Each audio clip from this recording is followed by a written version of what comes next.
It was the kind of night small-town cops dream of. Quiet, uneventful, and just warm enough for the desk fan to hum without complaint. Officer Dana Fields was halfway through her lukewarm coffee when the front door of the Briar Ridge police station slammed open with a force that rattled the security glass. At first, she thought it was the wind. Then she saw the girl. She stumbled through the threshold like a wounded animal, barefoot and shaking, her pale legs streaked with blood and mud. She wore a torn hoodie 2 sizes too big and shorts that looked more like they belonged to a child. Her hair was matted, her lips split.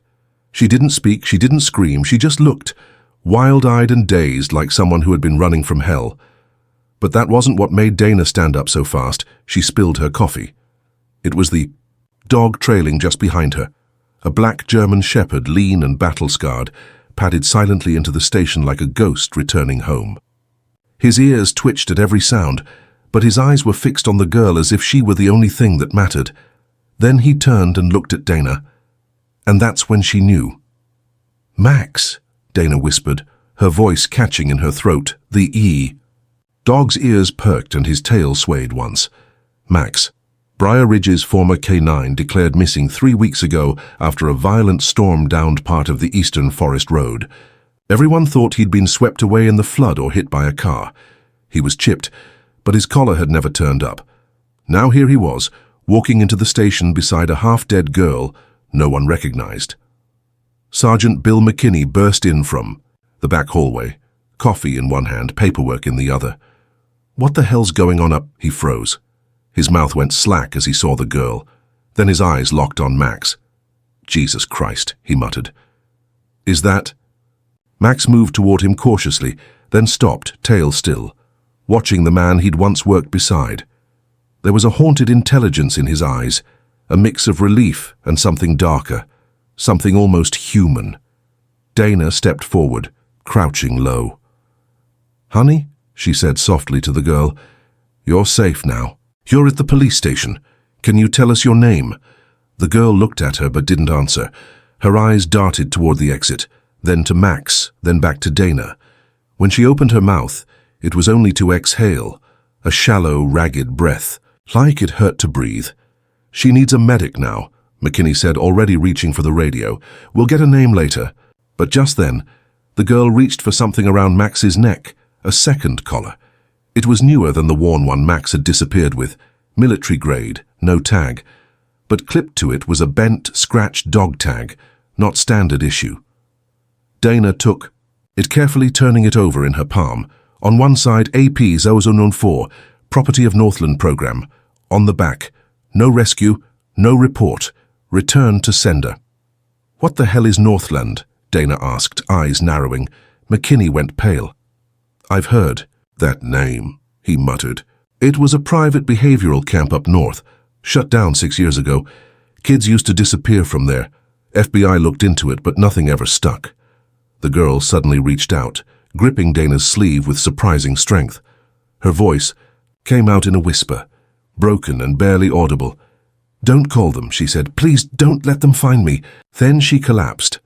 Max let out a low whine and circled her, placing his body protectively between her and the 2 officers. Dana stared at the tag again. No rescue. No report. This wasn't just a runaway. This was something worse, something buried deep, and whatever it was, it had just walked through their front door. The hospital room was dim, silent, except for the faint rhythmic beep of a heart monitor and the muffled conversation of nurses outside the door. Dana sat quietly beside the hospital bed, her uniform jacket draped over the back of the chair. The girl, Anna, as she had finally whispered just before slipping into unconsciousness, lay still, an IV in her arm and bandages wrapped around both wrists. Max, the black German shepherd, had refused to leave her side. The staff had tried to escort him out twice. Each time the dog simply returned, slipping silently through the door as if summoned by instinct. Eventually they gave up. Now he lay curled at the foot of her bed, eyes half open, one ear always alert. "She's starting to stir," a nurse said as she entered the room. Dana nodded, standing up just as the girl's eyelids began to flutter. Anna blinked several times. her gaze slowly focusing on Dana's face. "You're safe," Dana said gently. "You're in St. Mary's Hospital. Do you remember what happened?" Anna's lips parted. She looked at Max, then around the room. "I ran," she said hoarsely. "I got out." Dana leaned in. "Where did you run from?" The girl hesitated. Her eyes scanned the walls, the ceiling, the corners of the room. "They watch you out from the vents, even at night. You sleep with the lights on or they take you downstairs." "Who?" Dana asked. Anna shook her head. "You told me not to. Call someone." Dana pressed gently. "Who are you afraid will find you?" Anna swallowed hard. "The ones who brought me there weren't strangers. One of them had a badge." The words hit Dana like a jolt of electricity. "A badge?" she asked, trying to keep her voice steady. "Sheriffs, Star," Anna said, voice faltering. "Big guy, always wore gloves, never called us by name, just numbers. I was number 9. Dana glanced over at Max. He lifted his head slightly, watching Anna. "Where were you being kept?" Dana asked.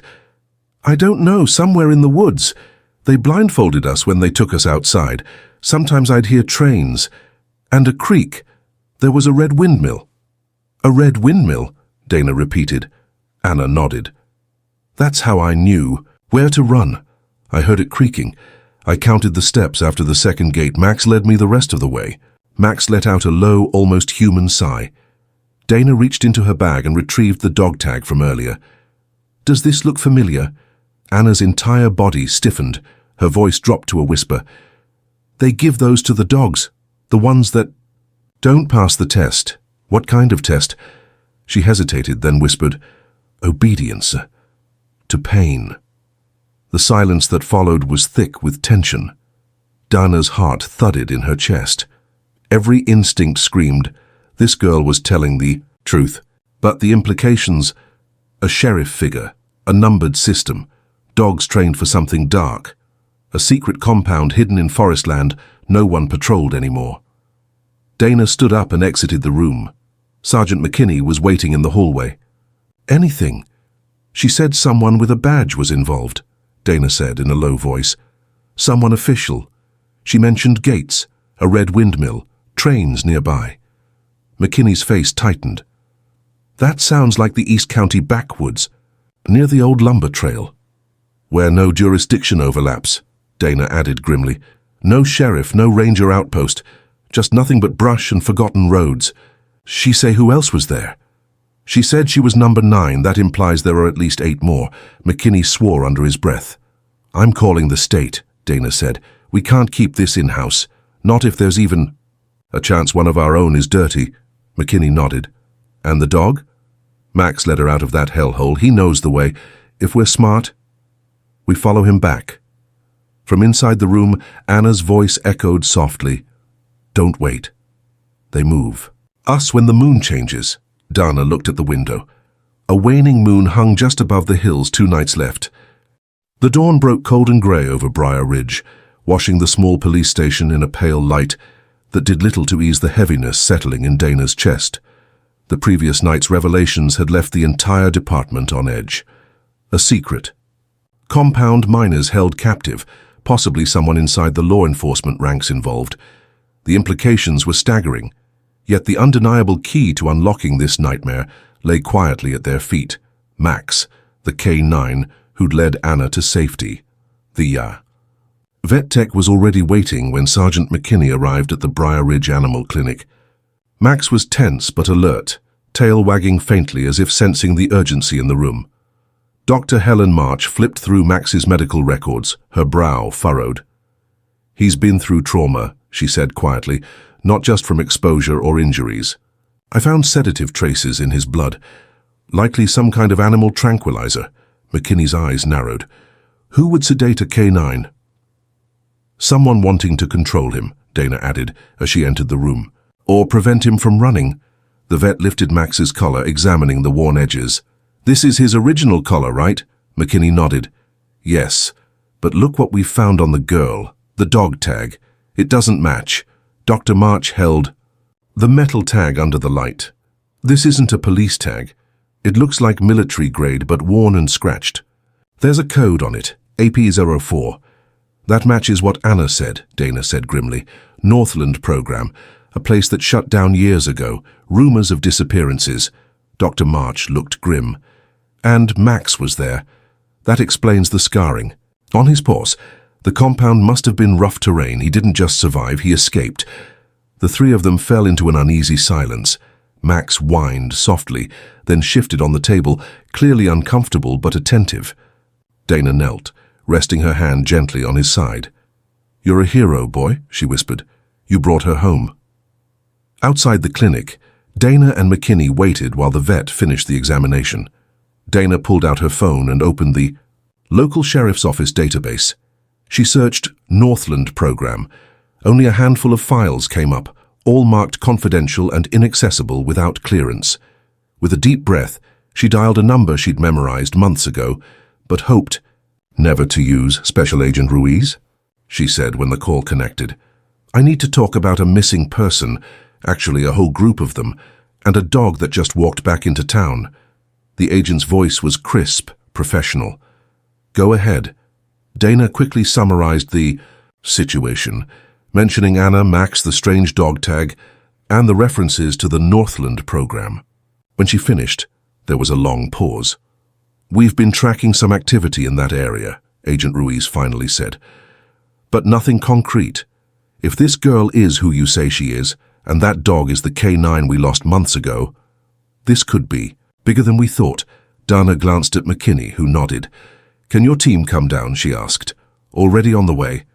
Back at the station, Anna was awake and talking more. Though still fragile, she began to reveal more about the days in captivity. "They made us wear collars like Max's," she said, voice shaking. "But the dogs were special. Trained to obey, to track, to hunt.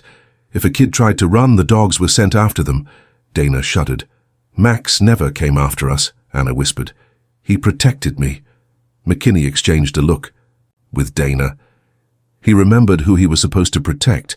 The pieces were starting to come together. Max wasn't just a dog lost in the storm. He was a lifeline, trained for obedience, but with enough instinct to break free and save someone else. Later that afternoon, Dana and McKinney pored over trail cam footage collected by local hunters near the woods on the outskirts of town. One clip showed a black van moving through a barely visible dirt road. Moments later, a flash of dark fur darted across the frame. Max. And then the van's doors opened and the dog leapt out. Dana paused the video. "He escaped," she said softly. "But where did the van come from? And what else was inside? The ice?" Next step was clear. "We follow Max's trail," McKinney said. Dana nodded. "And we bring Anna with us. If she can tell us anything else, we need it now." Max lifted his head as if in agreement. The dog that everyone thought was lost had returned not just for himself, but to lead them to a secret no one dared to uncover. And the hunt was just beginning. The old map Anna had sketched in the hospital was a crude thing. Simple lines, circles, and an X marking a spot deep in the wilderness outside Briar Ridge. It made little sense on any official chart. The forests were dense there, and the area was dotted with abandoned logging roads and creeks that twisted like veins through the trees. Dana spread the map across the worn wooden table in the station's briefing room. Sergeant McKinney paced, glancing between the hand-drawn markings and the satellite images pulled up on his laptop. "It's like the place was erased from every official record," he said. "No roads, no buildings, no power lines, just blank forest. Except for what Anna told us, the red windmill." Dana pointed to a small faded circle on the map. "We found a few old cabins nearby during patrols. Nothing active, but it could match what she described. Agent Ruiz had arrived the night before with a small FBI task force." They now joined Dana and McKinney in the briefing, their faces grim but focused. "Based on Max's GPS collar data, we narrowed down the area where the dog was last seen before he made his way back here," Ruiz said. "It lines up almost perfectly with Anna's map. This forest is federal land. Hardly anyone goes in there except hunters and hikers. We need boots on the ground," Dana said. "We can't just rely on maps and GPS. If there's a compound out there, it could be well hidden." Ruiz nodded. "We're setting up drone surveillance and infrared scans tonight. If there's something there, we'll find it." As the sun dipped below the horizon, the forest around Briar Ridge transformed into a shadowy labyrinth. The team waited in a cleared-out ranger station, watching monitors displaying heat signatures from the drones sweeping above the treetops. Suddenly, a cluster of small, steady heat points appeared on the screen. "There," Ruiz said, zooming in. "Look at that. Multiple human-sized heat signatures moving slowly near some structures." Dana's heart pounded. "That's it. That has to be the place." The compound was surrounded by dense woods with fences barely visible from the sky. The drones caught glimpses of buildings, some dilapidated cabins, others more modern-looking. But there were also fenced-in areas and what looked like a tall tower with an antenna.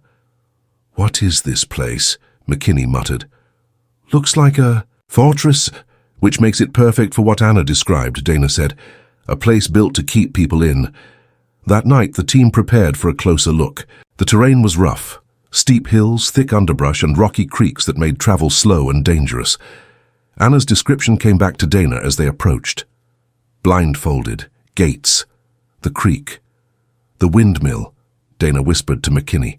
As they moved cautiously through the dark forest. Suddenly they reached a clearing where a rusty red windmill creaked in the night breeze. McKinney stopped and looked around, eyes scanning the shadows. "That matches Anna's map exactly." Behind the windmill was a tall fence topped with barbed wire. The gate was chained and locked. The agents exchanged looks. "We're going in," Ruiz said quietly. "Get your gear ready." Just then Max whined and began sniffing around the base of the fence. He tugged once on a loose piece of wire. McKinney knelt beside him, gently pulling aside some thick brush to reveal a narrow path just wide enough for a person to slip through. "Looks like Max found a way in," Dana said. The team moved silently through the undergrowth, slipping through the gap and into the compound. The air inside was stale and cold. Buildings loomed like silent sentinels, their windows dark and empty. The ground was trampled and worn, signs that people had been here recently. Then they found it. A basement door partially hidden beneath an old tarp, chains rusted but intact. Anna's voice echoed in Dana's mind. "They move us when the moon changes." The door creaked open just enough for a flash of pale skin to be seen. Before anyone could react, a faint noise came from deeper inside. Whispers, footsteps. "We're not alone," Dana said. The team readied themselves, flashlights cutting through the darkness. Max growled low, and then suddenly, from the shadows, a young boy stumbled out, eyes wide with fear. Behind him, faint voices called urgently. The hunt had led them to a secret buried deep in the woods, one that no one had ever dared to uncover. The boy's eyes were wide and wild as he stumbled into the clearing, panting like he'd been running for his life. Behind him, the shadows seemed to ripple, whispers turning into frantic footsteps echoing through the dense forest. "Freeze!" Agent Ruiz barked, leveling his rifle as the boy collapsed near Max, who immediately moved to circle protectively around him. But before the team could react further, figures began emerging from the compound's hidden entrances, children and teenagers, dirty, frightened, some shackled or with bruises on their arms. The sight struck everyone like a hammer. "Get the kids out!" Dana shouted into her radio, voice tight. "Secure the perimeter."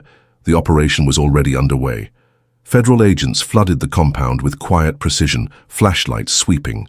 Through bunkers and cabins, the cold air smelled of damp earth and something far darker, fear and desperation. In one corner, McKinney found a locked door. The chains were heavy, but a crowbar pried them loose. Inside, 6 miners huddled together, trembling and silent. One girl, barely older than Anna, held a torn photograph, a family portrait, edges scorched. They called it a therapy center, the girl whispered, but it was a prison. Dana's stomach twisted. As the team secured the compound, they arrested the man at its center, a towering figure with a stern face and eyes that betrayed nothing, Sheriff Lucas Reed. The decorated tax officer, known around town for his harsh but effective tactics, had vanished months ago after allegations of corruption. Now standing handcuffed in the moonlight, he looked less like a hero and more like a monster. "He's been running this operation under the guise of a rehabilitation program," Ruiz said, his voice grim, using his connections to keep law. Enforcement blind. The scope of the conspiracy stunned everyone.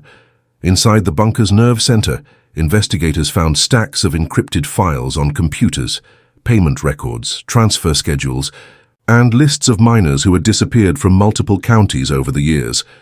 They were trafficking children, Dana said softly, swallowing hard, moving them between states like cargo. Max sat alert beside Anna, who was still fragile but determined to help. She spoke quietly to the investigators, naming names and recounting horrors she'd barely survived. "They told us we were worthless," she said, voice trembling, "that no one would find us. But Max, he was the only one who never gave up." The dog's eyes met hers, shining with fierce loyalty. Hours later, the FBI agents sifted through every inch of the compound. They uncovered underground tunnels, hidden rooms behind false walls, and makeshift cells rigged with chains and locks. It was a labyrinth of cruelty and lies. "Why here?" McKinney asked. Ruiz shook his head. "Because no one looks this deep, in the woods. Because the people who built this knew how to hide in plain sight. The town of Briar Ridge would never be the same." News spread quickly, drawing media from every corner. The headlines screamed betrayal and horror. But amidst the chaos, Anna and Max became symbols of hope, proof that even the darkest secrets could be unearthed. As dawn broke over the compound, Dana looked at the first rays of sunlight filtering through the trees. "We did it," she whispered. "But this is just the beginning." Because buried in those files were names still active in law enforcement, people who had protected Reed's operation from the inside, and now the federal raid had opened a door that no one could close. The sun was high over Briar Ridge, casting long shadows across a town still reeling from the federal raid. The compound was now a crime scene, teeming with agents, reporters, and volunteers offering aid. But inside the police station, a darker investigation was unfolding. Dana sat across from Special Agent Ruiz in the cramped interrogation room. They stared at a list of names printed on the confidential files seized from Sheriff Reed's bunker. Some were politicians, some businessmen, but a troubling number belonged to law enforcement. "Internal Affairs won't touch this," Dana said quietly, tapping the edge of the paper. "Too many people involved." Ruiz nodded. "We need to be careful. There are snakes in the garden." At that moment, Sergeant McKinney burst in, face pale. "We just got a call," he said. "Another kid found near the old mill, bruised, scared. Says he escaped last night. His story matches Anna's." Dana grabbed her coat. "We're going." At the hospital, the new victim was already resting, but his eyes were wide and haunted. "They call it the program," he whispered. "It's still out there. They haven't stopped." The reality settled like a stone in Dana's stomach. The operation wasn't just confined to one compound.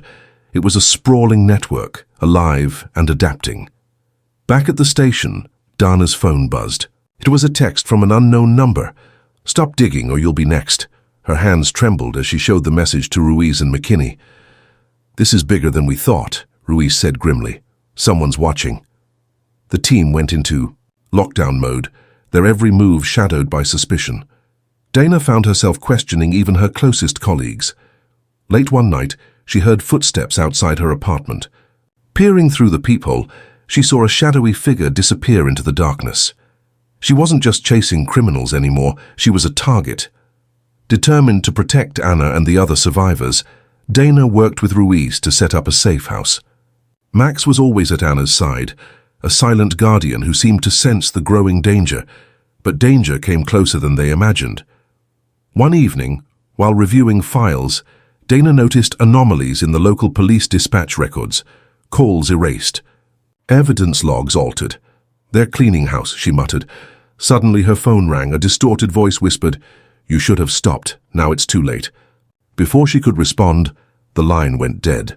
The chilling message sent a wave of unease through the team. McKinney suggested bringing in outside help, trusted investigators from the state police. But Dana hesitated. "If the corruption runs deep, can we trust anyone?" Ruiz leaned forward. "Then we go dark, we gather proof quietly, and when we strike hard." Days later, Dana accompanied Ruiz and McKinney on a covert mission to intercept a meeting rumored to include corrupt officials linked to the trafficking ring. Hidden in the shadows of an abandoned warehouse, they watched as known associates exchanged briefcases, and whispered in guarded tones. But before they could move in, a lookout spotted them. Gunshots erupted. Chaos exploded in the night. Dana dove for cover, heart pounding. Max barked furiously, circling to protect Anna, who'd been brought along under heavy guard. The raid ended with several arrests, but key figures slipped away into the darkness. Back at headquarters, bruised but determined, Dana stared at the mess on the conference room table. "We're close," she said, "but the deeper we go, the darker it gets." Ruiz nodded. "This isn't just a local scandal. It's a network that stretches far beyond Briar Ridge." And somewhere in the shadows, those who wanted the truth buried were watching, waiting for their next move. The storm outside Briar Ridge battered the windows of the safe house, the wind howling like a warning. Inside, Dana sat across from Anna, her eyes heavy but determined. The girl's fragile body trembled, but her spirit remained unbroken. Max rested beside Anna, his head on her lap, alert to every sound. Dana knew they were racing against time. The deeper they uncovered the conspiracy, the more dangerous it became, not just for the victims, but for everyone involved in the investigation. "Anna," Dana said softly, "do you remember anything else? Names? Faces?" Anna shook her head. "It's all a blur, but sometimes I hear voices. A man with a deep voice, like he called himself the Handler. He was the one who moved us between places." Dana made a note. "The Handler. We'll find him." Outside, McKinney and Ruiz were coordinating with state investigators. But the more they shared, the more wary they became. Reports of leaks, sabotage, and surveillance within their own teams were increasing. "You can't trust anyone," Ruiz told Dana grimly. "We have to assume there's a mole." Dana's phone buzzed. A photo appeared, her badge, cracked and smeared with dirt, lying on the forest floor. A message followed. "Step back, or lose everything." Her breath caught. This wasn't just a warning. It was a promise. That night, Dana double-checked the locks, keeping Max close as she paced the safe house. Sleep was impossible. Suddenly, a noise at the window, a faint tapping. Dana froze.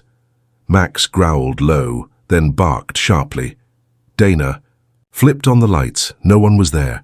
A folded note lay on the sill. "Meet me at the old mill, midnight, come alone." She hesitated. Was this a trap, or a desperate plea for help? Determined to find out, Dana texted Ruiz, "I'm going out. Don't follow." At midnight, the rain had stopped, leaving the forest dripping and thick with mist. Dana approached the decrepit mill, flashlight cutting through the fog. A figure emerged from the shadows, a young woman, eyes darting nervously. "I'm Jessie," she said quickly. "I was one of them. I escaped last year. I know where the Handler operates." Dana studied her carefully. "Why come to me?" "Because the people in your department, some of them, they're working for him. I can help you take him down, but we have to move fast." Jessie's words confirmed Dana's worst fears. The corruption ran deeper than anyone imagined. Back at the station, Ruiz coordinated with cyber forensics to trace encrypted messages tied to the Handler. Every lead pointed to a remote facility outside town, one no one had dared to enter. Dana. McKinney, Ruiz, and Jessie formed a small, tight team. Days later, they moved in under cover of darkness, Max leading the way. The compound was heavily guarded, cameras scanning every inch. But Jessie, having been inside before, guided them through secret paths and blind spots. Inside, the building was a maze of corridors, filled with cold steel doors and whispered secrets. They found files detailing dozens of victims, names, dates, and coded notes about projects. Suddenly alarms blared. They had been discovered. Gunfire echoed down the halls. Max barked ferociously, defending Anna, who'd insisted on coming despite her frailty. They fought their way back to the ET entrance, but the exit was blocked. Trapped, outnumbered, and exhausted, Dana realized the fight was far from over. As they barricaded themselves in a storage room, Dana looked at Jessie. "Who do we trust?" Jessie's eyes were fierce. "Only each other." Outside, shadows gathered, and the hunt for truth and survival entered its most dangerous phase. The night inside the compound was thick with tension. Dana's heart hammered as she pressed her back against the cold metal wall of the storage room. Max sat at Anna's feet, alert and growling softly, his ears twitching at every noise beyond the door. Gunshots echoed through the halls, footsteps pounding closer. Dana glanced at Jessie, who was doing her best to keep calm despite the fear in her eyes. "We need a plan," Dana whispered. "We can't hold out forever." Ruiz was scanning a cracked window with his phone, searching for any sign of rescue or alternate escape.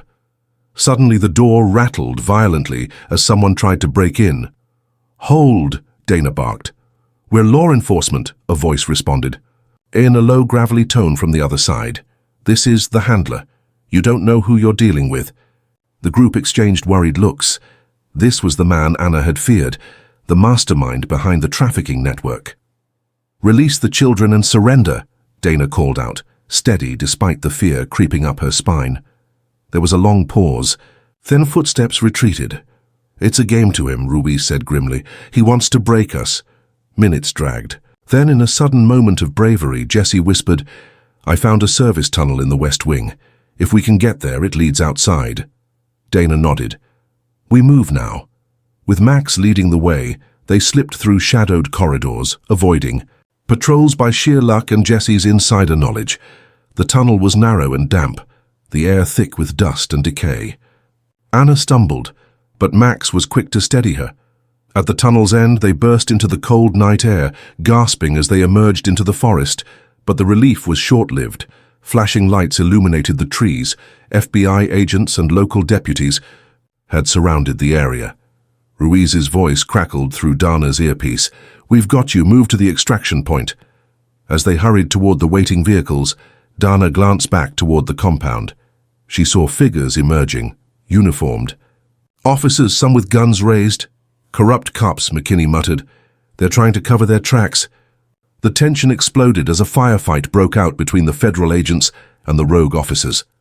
In the chaos, Dana helped Anna into the armored SUV. Max climbed in beside them, still tense but protective. The convoy sped away, leaving the compound, and the corrupt officers behind. Days later, the fallout was immense. The federal raid exposed a sprawling criminal network implicating dozens of officials nationwide. Trials began, and justice slowly unfolded. Anna, though still healing, found a new purpose, advocating for victims like herself. Max became a symbol of hope, honored by the K9 unit and beloved by the community. Dana stood before a crowd at a memorial service for the survivors, her voice steady but emotional. "Sometimes the darkest secrets hide behind the badges we trust. But with courage and loyalty, even the smallest light can break the silence." Max sat at her side, eyes shining with quiet pride. The nightmare had nearly consumed them all, but in the end, it was their unwavering bond, and a wounded girl who stumbled into a police station with a dog that sparked a federal raid and changed everything. The truth had finally been brought into the light.